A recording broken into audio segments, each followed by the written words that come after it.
A skyscraper in Russia's capital Moscow has been attacked by a drone for the second time in 2 days, Mayor Sergei Sobyanin has said. Several drones were shot down overnight, he said, but one flew into the same tower at the Moskva city complex that was targeted on Sunday.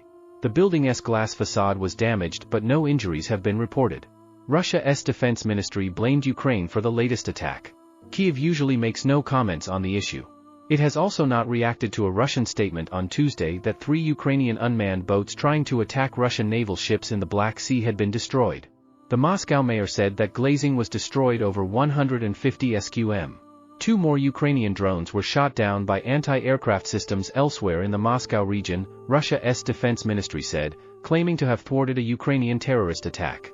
Moscow's Vnukovo airport was also briefly closed, Russian news agencies reported. Moscow has repeatedly accused Ukraine of carrying out drone strikes on its territory in recent months, including one on the Kremlin President Vladimir Putin's official residence in the capital back in May.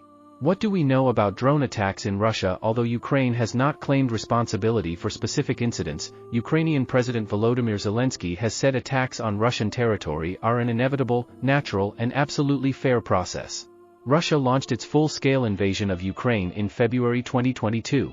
In other developments, a dormitory was damaged in an overnight Russian drone attack on Kharkiv, says the mayor of the northeastern Ukrainian city. 6 people including a 10-year-old girl were killed and 75 injured in a Russian missile strike on the central Ukrainian city of Kryvyi Rih on Monday, local officials say. Also on Monday, 3 people were killed in Ukrainian shelling of the Russian-occupied city of Donetsk in eastern Ukraine, according to Moscow-installed local officials.